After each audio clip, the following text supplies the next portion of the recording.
lá. Boa noite, irmãos. Que temos paz e sabedoria durante esses minutos que estivemos conversando aqui. Que possa ser de muita oportunidade, uma oportunidade muito boa para que nós possamos, assim, receber os ensinamentos e a reflexão dos ensinamentos de Jesus nesses minutinhos que estamos aqui, né? Esperamos, então, que todos estejam receptíveis à nossa conversa de hoje, né, aos ensinamentos, para que assim possamos interagir. Então, levando nosso pensamento a Deus, a Jesus, aos espíritos amigos e protetores, trabalhadores dessa casa, que possam, por nós, e assim possamos, né, por nós, agradecermos a oportunidade de aqui estarmos, a oportunidade do trabalho, a oportunidade do envolvimento com as vibrações desta casa de bênção e de paz. Agradecemos, Senhor, e que tuas bênçãos, a tua luz, sabedoria, possa também envolver a todos os nossos irmãos, companheiros de jornada terrena, que conosco estão nessa jornada reencarnatória, que possamos todos nos tornarmos receptíveis nesse momento para os ensinamentos da noite de hoje.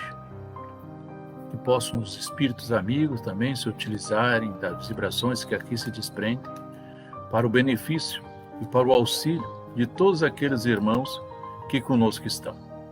Jesus nos abençoe sempre, que assim seja. Meus queridos irmãos, o tema proposto para nós hoje foi as penas futuras, as penas futuras. Toda essa conversa estará baseada no livro Obras Póstumas, tá? Opa, desculpa. Não, é o Céu e o Inferno, quer dizer? Não está aqui. Perdi o livro. Não está aqui. Está aqui, eu peguei um e puxei. O Céu e o Inferno. Desculpa que ele estava embaixo. Nesses dias eu mostrei o livro dos Espíritos e falei do Evangelho. Mas é que as capas é tudo igual. Mas vamos lá. As penas futuras. Serve para nós, hein? Essa conversa das penas futuras, né? Do Código Penal das penas futuras, isso aí é um alerta principalmente para nós espíritas, tá? Para nós espíritas. Vamos então, vamos interagir, vamos conversar. Vamos lá remontar lá em João capítulo 18. João capítulo 18. Tornou, pois, a entrar Pilatos no pretório e chamou Jesus e disse-lhes: Tu és rei dos judeus? Respondeu-lhe Jesus: O meu reino não é desse mundo. Se o meu reino fosse desse mundo, certo, os meus ministros haviam de pelejar para que eu não fosse entregue aos judeus. Mas agora o meu reino não é daqui. Disse-lhe Pilatos: Logo, tu és rei? Respondeu-lhe Jesus: Tu o dizes. Eu sou rei. Eu não nasci nem vim ao mundo, senão para dar testemunho da verdade. Todo aquele que é da verdade ouve a minha voz. Olha o destaque. Meu reino não é desse mundo. Outro destaque. Eu não nasci, nem vim a este mundo, senão para dar testemunho da verdade. Certo?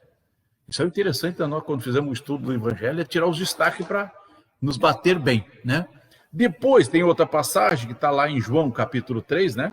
Que essa daí é mais batida por nós todos. A primeira, vamos lá. E havia entre os fariseus um homem chamado Nicodemos, príncipe dos judeus. Esse foi ter de noite com Jesus e disse: Rabi, bem sabemos que és mestre, vindo de Deus, porque ninguém pode fazer esses sinais que tu fazes se não for de Deus.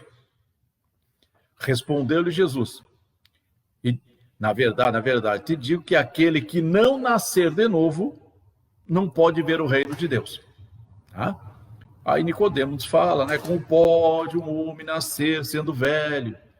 Pode, porventura, tornar a entrar no ventre de sua mãe e nascer? Jesus respondeu: na verdade, te digo que aquele que não nascer da água e do Espírito não pode entrar no reino de Deus. O que é nascido da carne é carne, o que é nascido do Espírito é Espírito. Olha o nosso destaque aí. Aquele que não nascer de novo, não pode ver o reino de Deus. É o destaque da passagem, tá? Aquele que não nascer da água e do Espírito não pode entrar no reino de Deus. Olha só. Então nós destacamos palavras de duas passagens, tá? O reino não é deste mundo e que para alcançar o reino de Deus precisamos nascer de novo. Tá? Esses são os dois destaques e as duas afirmativas. Seguimos então. Nas leis dos renascimentos, nós vamos encontrar o quê? Na doutrina materialista, é o nada. Nós nascemos por um processo biológico, vivemos e morremos também por um processo biológico. E acabou. Essa é a base da doutrina materialista. Já a panteísta, em que tem o Deus como um todo, ela nos fala que nós viemos desses todos, somos parte desses todos e nascemos. E assim que nós morremos, nós somos absorvidos por esse todo, pelo todo universal. Essa é a panteísta. Tá?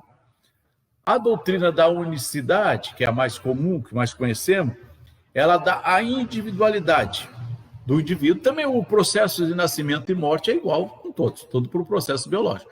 Mas da unicidade, ela nos diz que é a individualidade. O destino daquele que morre é seguido de acordo com aquilo que ele é, com aquilo que ele produziu. Se ele produziu o bem, ele tem um destino no céu. Se ele produziu o mal, o destino dele é o inferno. Tá? Essa é a da unicidade. Esse é o que mais nós vemos por aí. Tá? O que mais nós escutamos aí em todos os segmentos religiosos. Ou você vai para o céu, ou você vai para o inferno. Tá? Mas aí nós temos as doutrinas reencarnacionistas, que não é privilégio da doutrina espírita, a reencarnação. Reencarnação em outros segmentos religiosos também falam em reencarnação. Tá? O que ele nos diz, a reencarnacionista? Individualidade, progresso indefinido. Tá? Então nós não podemos compreender a bondade de Deus para que o espírito tenha delimitado um tempo, para que a alma, né, tenha delimitado um tempo, ou a eternidade em determinada localidade. Então nós não podemos pensar assim. Então a reencarnacionista, ela nos dá esta oportunidade de crescimento espiritual, de progresso da alma, A lei do renascimento está ligada diretamente à lei da ação e reação, tá? E ela sempre é executada pela lei do amor. Então, ação e reação executada pela lei do amor. Tá aí, essa é o que nós vemos. Então, por isso que nós destacamos lá. Ó. O meu reino não é desse mundo. Aquele que não nascer de novo não pode ver o reino de Deus. Aí está as nossas afirmativas dentro das leis do renascimento. Então, Jesus já vai direto para a doutrina reencarnacionista. Tá? E essa afirmativa que meu reino não é desse mundo, o que ele está nos dizendo aqui? Que a vida material não é a principal. A principal é a vida espiritual. Em todos os ensinamentos de Jesus é assim. Ele sempre nos indica e nos dá a entender na vida espiritual. Tá? Lembra lá do sermão das bem-aventuranças? Mateus capítulo 5, né? Bem-aventurados serão aqueles bem-aventurados. E qual o destino daqueles bem-aventurados? Sempre junto a Deus, no reino dos céus, junto na casa do meu Pai. Então o destino é na espiritualidade. Tá? Lá na espiritualidade. Mesmo aqueles que herdarão a terra, mas herdarão uma terra progressista, uma terra com progresso, uma terra pura, com amor, onde alguns até dizem que a terra relaciona ela com quando ela se transformará em paraíso, outra afirmativa, né, que nós temos, no paraíso. Então, então ele nos dá a entender e nos indica que a vida principal é a vida espiritual. Tá? Por isso que ele nos diz que o reino não é desse mundo material. Tá? Aí eu vou ler aqui de Lázaro, está lá no Evangelho segundo o Espiritismo. Tá? O Espiritismo, a seu turno, vem pronunciar uma segunda palavra do alfabeto divino. Tá? Estais atentos, porque esta palavra segue a pedra dos túmulos vazios, ergue a pedra dos túmulos vazios. E a reencarnação, triunfando sobre a morte, revela ao homem maravilhado seu patrimônio intelectual. Não é mais ao suplício que ela o conduz, mas à conquista de seu ser, elevado e transfigurado. Essa palavra de Lázaro, está lá no Evangelho segundo o Espiritismo. Tá? Então nós vemos assim, a necessidade do espírito evoluir. A evolução está no destaque, também na nossa passagem. Aquele que não nascer da água e do espírito não pode entrar no reino de Deus. Outro destaque da passagem. Então é esse nascer da água, a pureza, e do espírito, angelitude, crescimento. Aí está afirmativa na nossa palavra, na nossa relação em destaque. Outro destaque lá foi: eu não nasci nem vim a este mundo senão para dar o testemunho da verdade. Está aí a verdade. A verdade que é os ensinamentos. Então a verdade são os ensinamentos de Jesus. Os ensinamentos de Jesus nos demonstram e nos indicam que a verdadeira vida é a vida espiritual. Tá certo? Quanto às penas futuras, né? A doutrina espírita não é nenhuma teoria as penas futuras. Ela foi tirada de quê? De ensinamentos, de apontamentos, de culturas que Kardec anotou. Então, essas penas futuras foram tiradas de ensinamento que os espíritos transcreveram através das suas mensagens. Espíritos que estavam aqui conhecidos até, quando nós começamos a estudar, nós vamos verificar que são espíritos que foram conhecidos enquanto eles estavam reencarnados e que agora na espiritualidade mandaram aquelas mensagens e Kardec começa a demonstrar a situação das penas futuras, da vida espiritual, daquilo que eles encontraram na espiritualidade, naquilo que eles passaram a perceber, daquilo que eles sofreram na espiritualidade. Tá certo? Aí nós vemos assim, mas nós temos um conhecimento, então, né, que a vida prossegue após a morte. Nós temos já essa convicção, né, pelos ensinamentos de Jesus, pelo esclarecimento salutar da doutrina espírita, que a vida prossegue após a morte. Aí vem aquela pergunta que Kardec coloca no livro. As causas do temor da morte. Né? Aí nós temos as causas do temor da morte. E temos medo da morte. Temos medo da morte. O que ele diz aqui para nós? A crença da imortalidade é intuitiva e muito mais generalizada do que a do nada. Então é mais generalizado que nós temos algo. Se nós dissemos assim, você vai para o céu, imortalidade. Você vai para o inferno, imortalidade. Então, mesmo essas afirmativas já nos indicam que há algo depois da morte. Tá? Aí vem assim, por que nós temos medo da morte? Né? Então, por que nós temos medo da morte? Você vai dizer assim, sabedoria da providência e uma consequência do instinto de conservação comum a todos aqueles que vivem, tanto para os humanos quanto para os animais. Onde é que ela está baseada nisso? Lei de conservação. Na lei de conservação. Então, isso, por quê? Por que assim, existe a lei, esse instinto de conservação? Porque senão nós íamos sair, imagina, nós já fizemos um monte de atrocidade com o nosso corpo físico, né?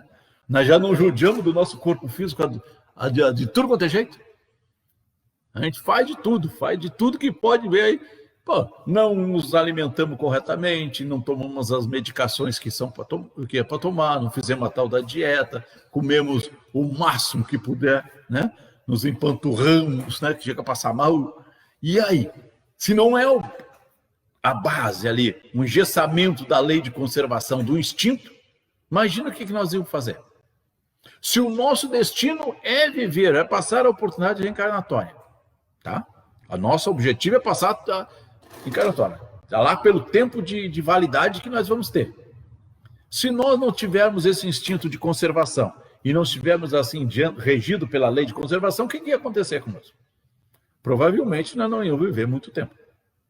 Ou se ia viver, não ia ter condições de viver, né, ao mesmo tempo. Tá? Qual o objetivo da reencarnação? Aperfeiçoamento moral. Esse é o objetivo. Nos aperfeiçoar. Tá? Entrar para nós conseguirmos a continuar a nossa passagem. Ali está escrito lá, onde é que eu vi aqui? Nascer de novo. Nascer de novo. Tá? Aquele que não nascer de novo não pode ver o reino de Deus. Nascer de novo.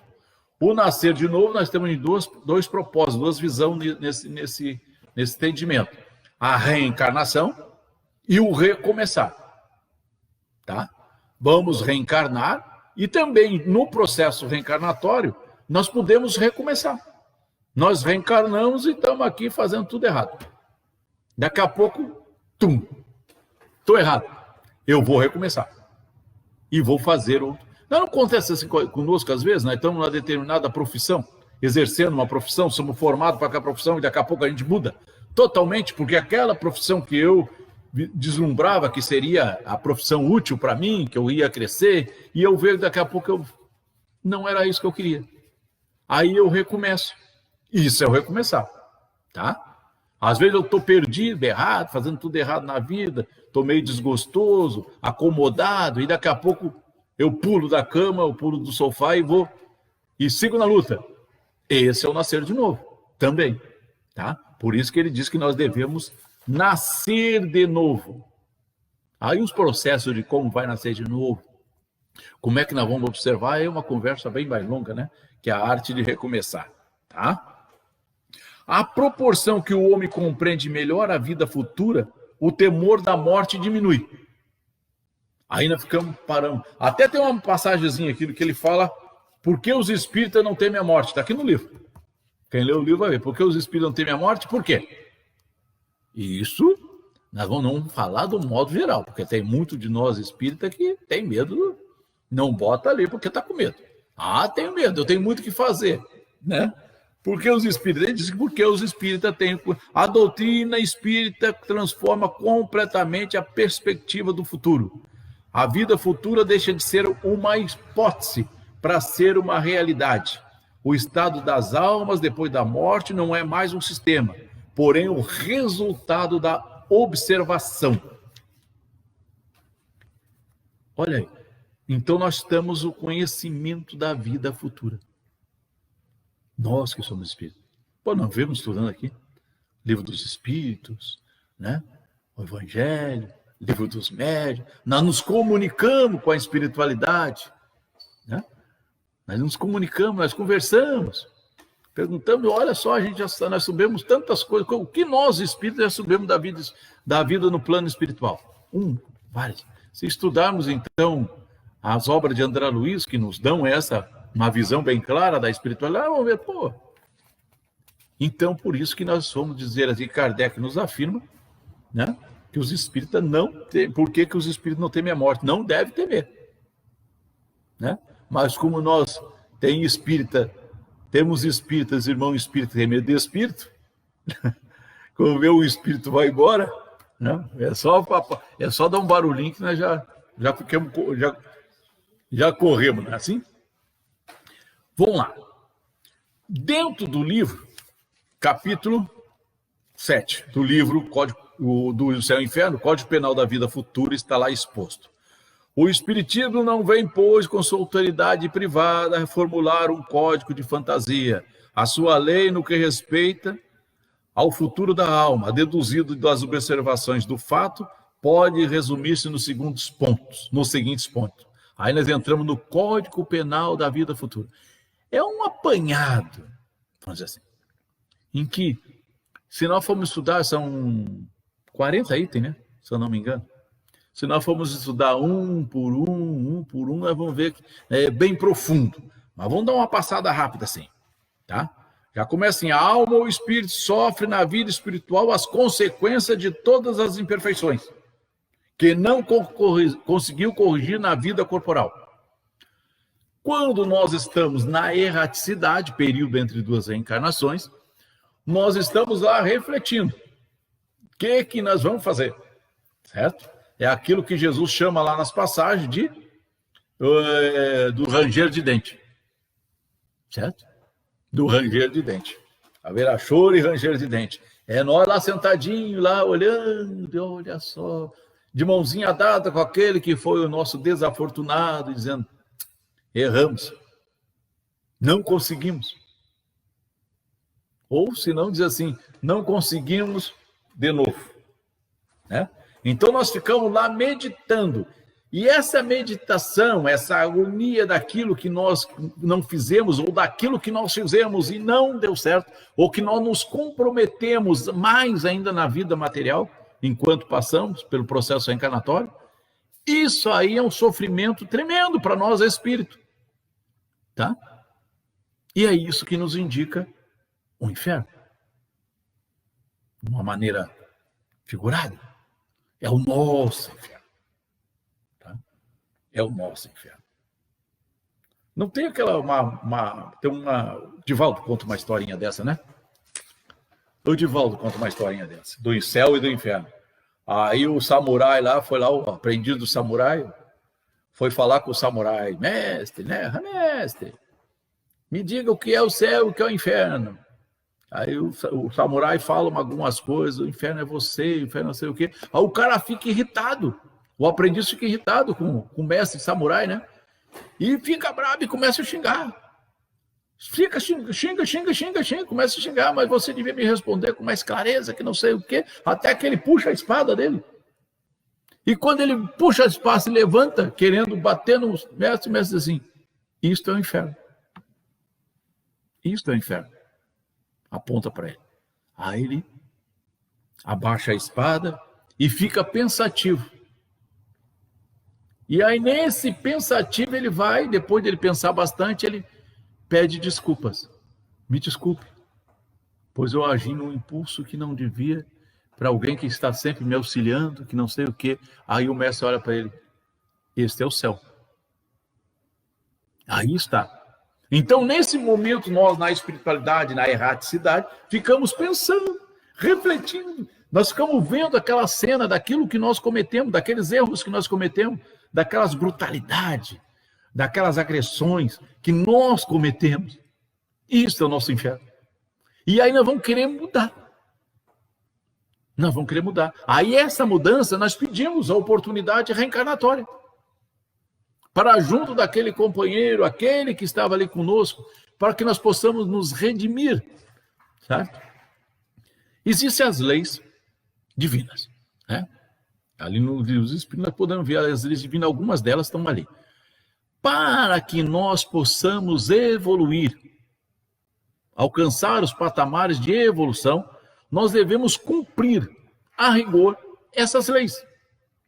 Se nós, por acaso, cometemos alguma ilicitude com alguma dessas leis, nós temos que cumprir determinadas tarefas que vão para que possamos nos reorganizar, reharmonizar-nos com a lei em que nós infringimos. Tá? Então, essa é a oportunidade que Deus nos dá.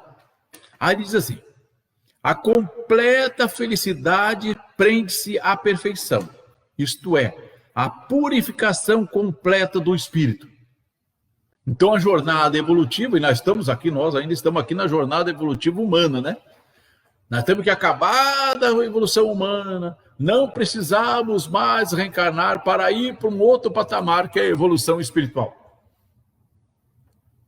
E aí? Dependendo o sofrimento dependendo do sofrimento da imperfeição, como o gozo da perfeição, a alma traz consigo o próprio castigo ou o prêmio.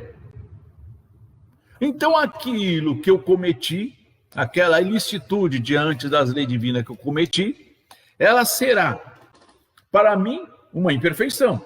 E eu vou ter que trazer isso para uma nova jornada reencarnatória, para poder harmonizar. Se eu tenho, como ele diz aqui, o gozo da perfeição, se eu tenho coisa, que eu fiz algo, se eu fiz o bem, eu vou ter a oportunidade de trazer para uma nova passagem reencarnatória esse bem, tá? Essa coisa boa, esse momento sublime, certo? Então nós temos oportunidade, nós já temos algumas oportunidades reencarnatórias boas, certo? Muitos de nós aqui já são espírita pela segunda vez, tá? Então nós já temos conhecimento da doutrina espírita. Por que nós temos às vezes facilidade de aprender aqui, chegar aqui, abrir os livros e começar a aprender? E já logo destacar. Por quê? Porque nós já temos o conhecimento, principalmente do Evangelho. Então nós começamos a estudar a doutrina espírita e temos facilidade com certos temas. É que nós já trouxemos isso na nossa bagagem reencarnatória, de outra passagem. Por isso que nós falamos que são espíritas pela segunda vez. Sendo infinita, diz assim, o inferno está em toda parte em que haja almas sofredoras, o céu é igualmente onde há almas felizes. Sendo infinita a justiça de Deus, o bem e o mal são rigorosamente considerados, não havendo uma só ação, um só pensamento mau que não tenha consequências fatais, como não há única ação meritória, um só bom movimento da alma que se perca. Tudo que nós fizermos, vamos dizer assim, está gravado, né? Está lá no nosso HD externo, está lá no nosso HD, lá numa das fileirinhas do HD, está lá gravadinho, certo? Às vezes está lá parado, tu nem deu bola. Nós passamos na rua, alguém nos diz bom dia, a gente diz assim, bom dia para quê? Ainda vai que está de máscara agora, fica fácil que a gente pode falar e ninguém está vendo, né? A gente xinga alguém, está tudo gravadinho. Nós ofendemos alguém, fica tudo gravadinho. Nós fizemos um gesto bom, respondeu um bom dia com cordialidade, com amor, fica tudo gravadinho. Isso tudo vai aparecer depois para nós, quando nós fizermos a nossa reflexão lá no mundo espiritual. Toda falta mal cometida, todo mal realizado é uma dívida contraída que deverá ser paga. Olha o que nós falamos. E se eu não for em uma existência, sê-lo-á na seguinte ou nas seguintes. De acordo com aquilo que nós fizemos, nós podemos restabelecer numa passagem ou em outras passagens encarnatórias. Tá? Como o espírito tem sempre o livre-arbítrio, o progresso por vezes lhe torna lento e tenaz na sua obstinação no mal. Então, a rapidez, deixa eu olhar, ia pular bastante aqui. A rapidez com que nós vamos restabelecer depende do nosso livre-arbítrio, tá? O hipócrita, a pessoa falsa, né? O hipócrita é a pessoa falsa, fingida, dissimulada, né? Vê desvendados, penetrados, isso lá na espiritualidade, e lido tudo, todo mundo, os seus mais secretos pensamentos, o hipócrita.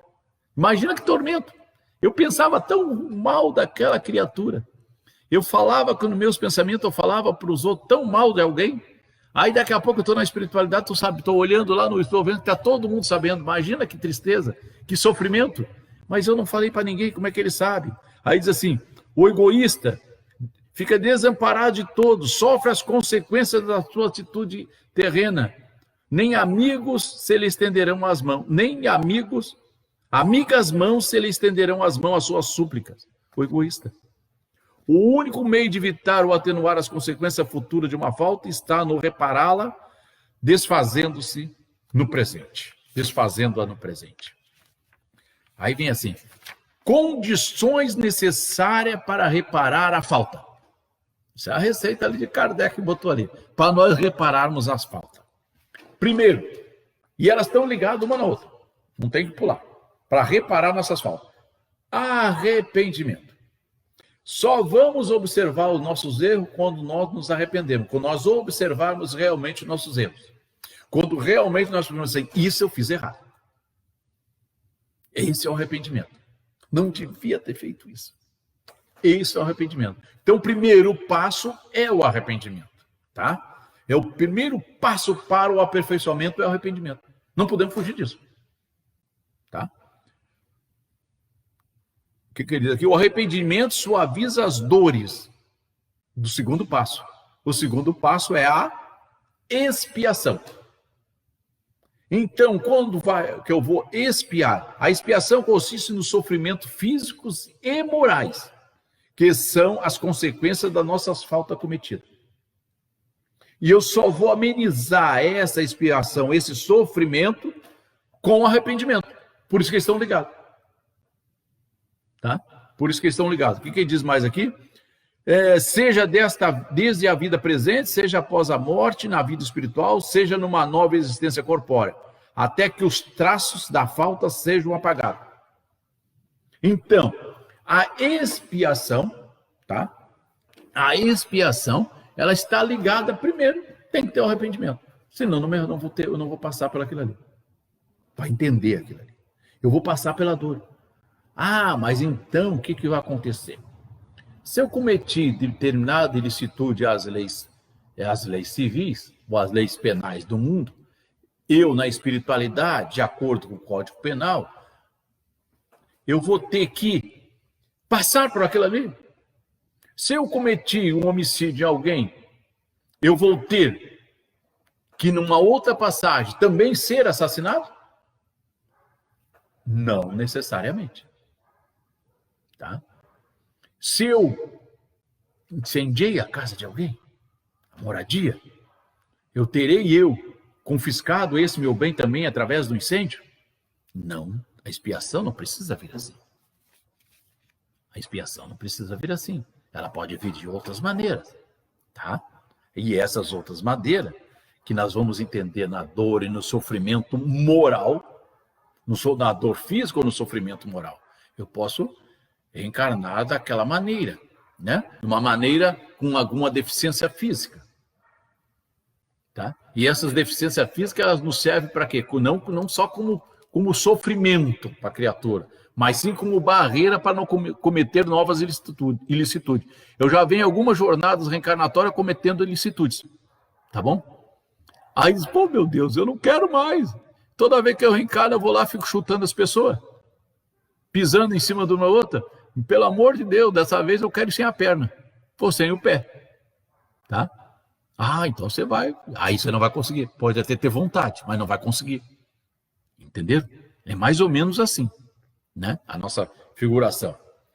No terceiro momento que nós falamos, a terceira condição, aliás, para reparar nossa falta é a reparação. A reparação consiste em fazer o bem a quem se faz mal. A quem se faz mal. Aí que tá. Por isso que elas são interligadas. Arrependimento, expiação e reparação. Eu posso ter aos meus braços, ou aos meus cuidados, alguém que na outra passagem encarnatória eu violentei. E desta passagem ele vem como alguém que é aos meus cuidados, um filho, um pai, uma mãe, que vai precisar estar junto comigo, em que eu vou estar ali precisando 24 horas, tá, cuidando das necessidades fisiológicas, como dar o banho, limpar, dar alimentação na boca, tá? Eu vou ter que arrumar um emprego lá, a minha tarefa lá, imagina, judiamos de tanto e vou estar na minha atividade profissional, todas as manhãs, né? Dando comidinha na boca lá, o mingauzinho. E ainda o idoso ainda gosta do mingau em ti ainda. Aí diz, o que eu estou fazendo aqui? Eu não mereço isso. Merece. Isso é reparação. Isso é a reparação. Olha aí a bondade, a bondade divina. Então, meus irmãos, não esqueça, arrependimento, expiação e reparação. Tá? Essa é a receita que Kardec nos passa. O que tem mais aqui? Deixa eu ver. A reparação se realiza fazendo o que devia ser feito, devia fazer o que não se fez. cumprindo os deveres que foram negligenciados ou ignorados, praticando o bem contrário ao que se fez, praticando o bem contrário ao que se fez de mal, sendo humilde se foi orgulhoso, terno se foi duro, caridoso se foi egoísta, benevolente se foi malevolente, laborioso se foi preguiçoso, útil se foi inútil, um bom exemplo se deu mau exemplo, e etc. É assim que o espírito progride, tirando proveito do seu passado. Tá? Então nós não podemos mais agora passar na rua e dizer assim, aquele ali está pagando. Já ficou uma escriturazinha nossa, uma anotação, né? Dizendo, você pensou mal do outro ali que estava pagando. Você nem sabe por que ele está ali. Por que o pai, o idoso está abandonado? Porque fez muita coisa errada nesse mundo. Já ficou anotado o eu falando isso. Mas a vida dele, do idoso, reflete a ele, do idoso abandonado. O irmão em situação de rua, mas está aí só para estrovar a sociedade, para acabar com a sociedade, né? Então aí são os párias da sociedade. Será? Ou será que nós não temos que auxiliar ele para resgatar o nosso compromisso? De tantos que nós tiramos casa e botamos fogo em casa e botamos na rua. E hoje nós vamos ter que pegar o irmão em situação de rua para ampará-lo. Né? Ele diz assim, está tão maravilhoso, não, nossa turma lá trabalhando na rua essa hora. Hoje é quarta, não, é quinta que eles trabalham. Hoje é terça, né? O pessoal que trabalha com o pessoal em situação, os irmãos em situação de rua, estão lá na rua, nas madrugadas, procurando. Que bacana. Estão fazendo um belo trabalho. Eles estão, reparando, por muitas vezes, erros cometidos no passado. Tá? Ele entra aqui na duração das penas futura. A duração das penas futuras está no Livro dos Espíritos, também. Aqui tem uma passagem muito mal, mas no Livro dos Espíritos, pergunta 1004. O que determina a duração dos sofrimentos do culpado? Kardec pergunta, o que determina a duração do sofrimento dos culpados? O tempo necessário ao seu melhoramento. Então não é eterno. Mas tem espíritos que se comunicam aqui e dizem que estão há milênios parados em determinado local. Porque há milênios eles não se restabeleceram e não tiveram o arrependimento. Por isso que eles estão lá. Tá? O que ele nos responde? O estado de sofrimento e de felicidade sendo proporcional ao grau de pureza do espírito. A duração e a natureza do seu sofrimento depende do tempo que eles precisa para se melhorar. À medida que ele progride e os seus sentimentos se depuram, seu sofrimento diminui e se modifica. Palavra de São Luís. Está lá no Livro dos Espíritos. Pergunta 1004. Na 1005, para o espírito sofredor, o tempo parece tão longo ou mais curto do que quando estava encarnado? Aí ele dá a resposta, né? E a resposta é mais ou menos assim, ela é relativa, né? Porque para nós o nosso tempo aqui decorre diferente do tempo na espiritualidade, tá?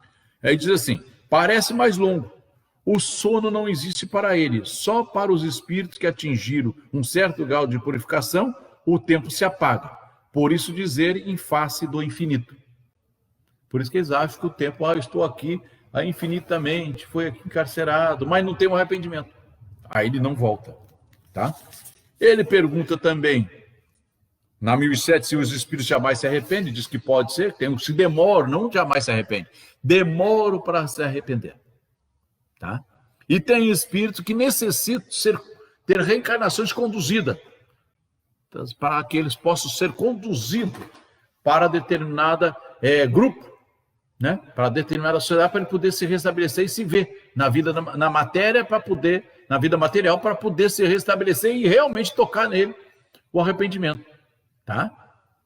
Da duração das penas. Aí para baixo tem um comentário de Kardec, nós vamos ver lá no livro, lá, que é bem grandão, que é bom, interessante que nós façamos uma leitura bem interessante, onde ele bota essa parte das teologias que nós temos culturais de religiões, que nos implicam sobre essa passagem das penas futuras. em que pese a diversidade de gênero e grau de sofrimento dos espíritos imperfeitos, o Código Penal da Aventura pode resumir-se em 3 princípios. O sofrimento é inerente à imperfeição. Quanto mais imperfeito, né, vai sofrer mais. Toda imperfeição, assim como toda a falta dela promanada, traz consigo próprio o castigo nas consequências naturais e inevitáveis. Tá certo? Isso aqui, então. Penas futuras. Certo? As penas futuras. O livro, O Céu e o Inferno, ou a Justiça Divina, segundo o Espiritismo. Meus irmãos, falamos 40 minutos. Falamos 40 minutos. E esperamos que os irmãos que nos ouvem, que nos veem, possam instigar, possam procurar saber, aprofundar no seu conhecimento. Procure o livro Céu e Inferno, procure o livro dos Espíritos, que ali está com mais clareza. Mas que para que nós possamos realmente não cometermos mais ilicitude, e que para nós realmente podermos reconhecer as nossas imperfeições, quais os itens da nossa imperfeição, que ainda é preciso de melhora, o melhor caminho é estudar o Evangelho segundo o Espiritismo. Estudar o Evangelho. Porque lá no Evangelho estão os pontos do aperfeiçoamento moral em que eu devo trabalhar. Porque às vezes eu acho que eu já perdoo. Eu perdoo. Mas será que o seu perdão está de acordo com os ensinamentos de Jesus? Será que o seu perdão ainda está envolvido com o véu do esquecimento, aquele véu transparente do esquecimento? Será que a qualidade do meu amor que eu tenho para com o próximo já está de acordo com os ensinamentos de Jesus? Onde eu vou saber isso? Estudando o Evangelho segundo o Espiritismo. Queridos irmãos, que nós, nesse momento que encerramos a nossa atividade desta casa, possamos vibrar no bem. E que todos os nossos irmãos que estão nos ouvindo, nos vendo, possam, nesse momento, receber as vibrações necessárias pelo passe espiritual, pela reorganização da sua saúde física e espiritual.